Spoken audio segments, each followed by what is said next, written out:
Alors, merci Diane pour ces journées qui sont toujours de très belles expériences. Et merci à vous toutes et tous d'être là. Je vais répéter ce que je dis d'habitude. Si vous n'étiez pas là, je ne pourrais pas y être non plus parce qu'il n'y aurait personne. Donc aujourd'hui, nous procédons à la 4e conférence de cette série sur la santé. Sujet qui m'est particulièrement cher. Il y a deux choses, on dit toujours, deux choses sont inévitables. Les impôts et la mort. J'ai rencontré quelqu'un un jour qui a dit « Les impôts ne sont pas aussi inévitables que la mort ». Il est encore en prison aujourd'hui. Et moi, je vous dis,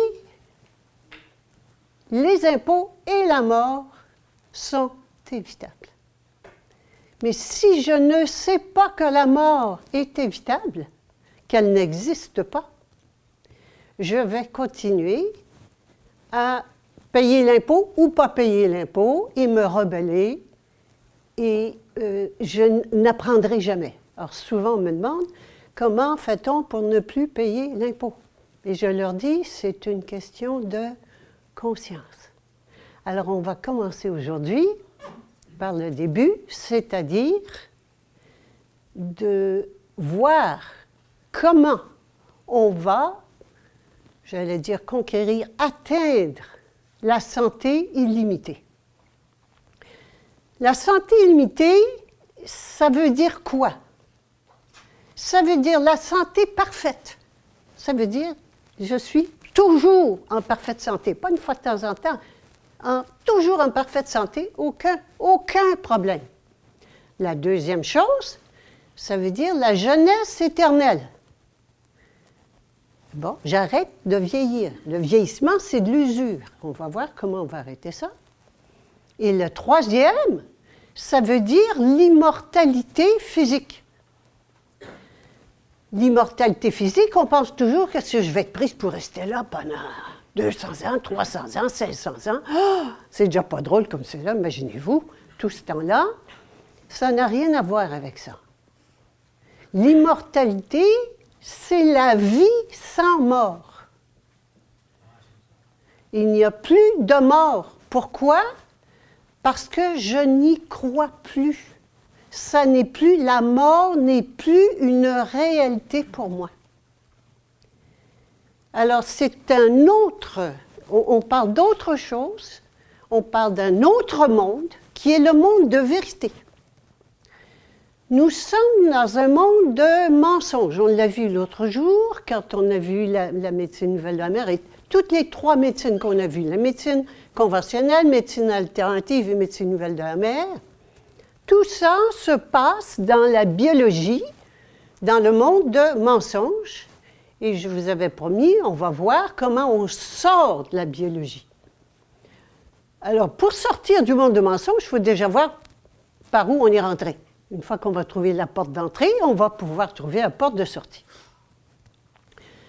Le monde de mensonges, donc je vais, ici j'ai un petit plan.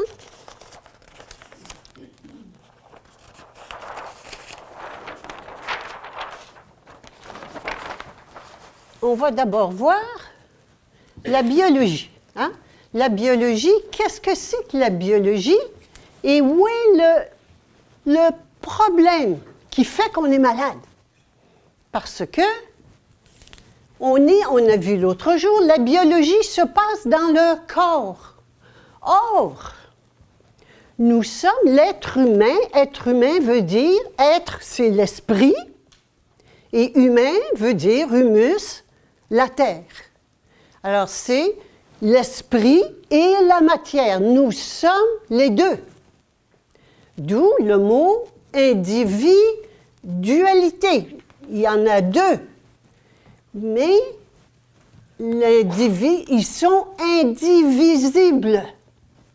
Or, nous vivons dans la séparation. Et c'est ça qu'il y a d'important. Nous vivons dans la séparation de notre esprit et de notre matière, de notre corps et de notre âme.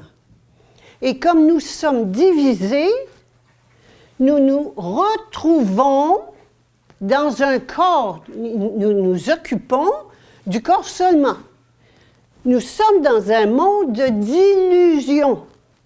C'est un peu comme ce tableau ici où j'ai la réalité. Les arbres qui sont debout, ce sont de vrais arbres. Ça, c'est la vérité, c'est la réalité. Or, les arbres qui sont dans l'eau, qui ont l'air aussi parfaits que ceux-là, que ceux d'en haut, c'est des faux.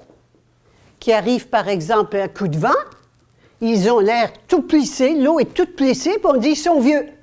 Ben non, je ne suis pas vieille, c'est que l'eau est plissée. Hein? Qui arrive donc l'hiver, ça gèle, on ne voit plus rien, ils disent ils sont morts. Alors, vous voyez comment ce monde d'illusion, mon corps, est toujours soumis aux conditions extérieures. Tandis que mon âme, elle est immuable, elle est parfaite, elle ne change pas, c'est l'autorité suprême, personne ne peut la remplacer. Alors donc, c'est important de comprendre que la biologie se situe là et que donc nous nous retrouvons en dualité et en guerre. Hein? La séparation amène, la dualité amène la peur et la guerre. Comment amène-t-elle la peur? Bien, le créateur, cet arbre-là, c'est l'esprit créateur. Ici, l'esprit créateur, tandis qu'ici, c'est la matière créée. La matière créée, ici, elle a peur. Dans mon corps, j'ai peur. Parce que j'ai peur, c'est pas moi qui crée. J'ai peur de ce que le créateur va créer. Est-ce qu'il est de bonne humeur aujourd'hui? Est-ce qu'il y a une mauvaise humeur? Est-ce qu'il va pleuvoir? Est-ce qu'il va faire mauvais? Est-ce que je vais tomber malade? Est-ce que mon amoureux va m'appeler? J'ai peur, j'ai toujours peur. Je vis dans la peur continue parce que je suis séparée. C'est pas moi qui crée, c'est quelqu'un d'autre qui crée. Alors, c'est à l'extérieur. On a beau également, c'est l'être, ça c'est l'être, et puis ça c'est la voix. Mais c'est pas la même chose. La seule vérité, c'est l'être. C'est pas l'avoir. Alors, mais j'ai peur de perdre mes avoirs. J'ai peur de ne pas avoir ce que je veux. Alors, voilà comment je suis dans la peur continuellement parce que je ne suis pas consciente que c'est moi qui suis créatrice. On nous parle aujourd'hui de créatrice, on parle de co-créatrice, de co-créateur. C'est une illusion, c'est un mensonge de plus. Hein? C'est un mensonge. Pourquoi? Bien, parce que si je suis co-créateur ou co-créatrice, je ne crée pas tout. Mais ce n'est pas vrai. Je crée tout. Et tout le monde crée tout. Alors, on arrive donc à par exemple, en ce moment, la science. La science nous promet, nous fait des découvertes. Le saut quantique, par exemple. On nous parle aussi d'un saut quantique, on parle de la science quantique, c'est pas le mot, mais en tous les cas. La physique quantique, voilà, merci. Où on nous parle d'un observateur et d'un observé. Mais ils sont encore séparés. L'observateur va déterminer l'observé, alors que l'observé dépend de l'observateur. Oui, mais ils sont encore séparés. Et tant qu'on va être dans la séparation, et c'est ça qui est important, tant qu'on va être dans la séparation, on va être dans la peur, et quand on a peur, qu'est-ce qui se passe? Bien, on fait la guerre. On fait la guerre, pourquoi? Bien, parce que dans ce monde de peur, je suis une victime, il y a un bourreau, un méchant loup, quel qu'il soit, hein, j'en invente autant qu'il faut, et ça me prend comme je suis victime, et puis que j'ai peur. Ça peut être les microbes, ça peut être les maladies, ça peut être n'importe quoi. Je me réfugie dans les bras du Sauveur. Et voilà donc le triangle de l'enfer dans lequel nous vivons. Nous vivons dans ce triangle-là depuis que la première cellule vivante est arrivé et nous vivons dans la peur, dans l'anxiété de ce qui va nous arriver et surtout qu'on sait qu'on va finir par mourir. Alors, il n'y a rien d'excitant là-dedans. Qu'est-ce qu'on fait avec ça? Bien, on va se poser la question, qui suis-je? C'est important parce que tant que je vais rester dans ce monde d'illusions, donc je vais continuer avec la biologie. On a aussi ce qu'on constate en ce moment de la biologie, on parle de saut quantique de biologie. Il y en a d'autres qui parlent d'améliorer la compréhension de la biologie. On a vu la dernière fois, donc Amer nous a décrit, nous a fait comprendre qu'il y avait toujours un choc émotif qui était à l'origine de la maladie, qui déclenchait la maladie. Bon, voilà donc qu'on commence à envisager que le corps vital ou émotionnel est une influence sur notre état de santé. Mais on est encore dans la biologie. On propose ces temps-ci beaucoup l'importance du pouvoir du mental ou de la pensée sur notre état de santé. Alors, donc, on peut, par la pensée, imposer sa volonté sur la matière. La pensée positive, la pensée négative. Je vais imaginer que je vais être en bonne santé, de quoi j'aurai l'air quand je serai guéri. Ça va me faire guérir. C'est toutes des choses intéressantes. Le placebo, par exemple, on dit même « je suis le placebo parce que si je change mes croyances puis ma façon de penser, je vais changer ce qui va m'arriver. » Alors, on connaît l'importance du placebo, 80% au moins sur l'effet des traitements. Si vous pensez qu'il va être bon pour vous, ça va bien aller. Puis si vous pensez qu'il n'est pas bon, ça va mal aller. Alors, voyez toute l'influence de la pensée sur la matière. Mais ce qu'il y a d'intéressant, c'est qu'on est encore dans la biologie. Alors, même si j'arrive à traiter ma maladie, ou si j'arrive à me sortir du pétrin, ou à obtenir ce que je veux, je vais finir par mourir. Et ce n'est pas là qu'on s'en va. On s'en va vers qui on est réellement.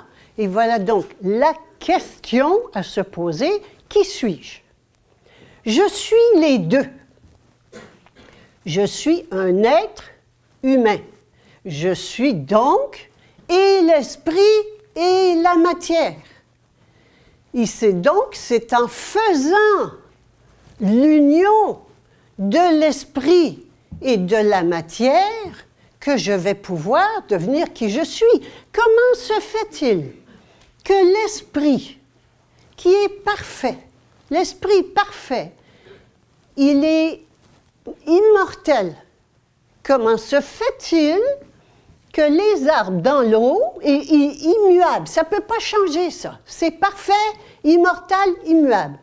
Comment se fait-il que les arbres que je manifeste dans l'eau soient changeants, qu'ils soient variables, qu'ils puissent être modifiés par les températures et qu'ils soient imparfaits, que je sois malade? Il n'y a aucune raison que je sois malade.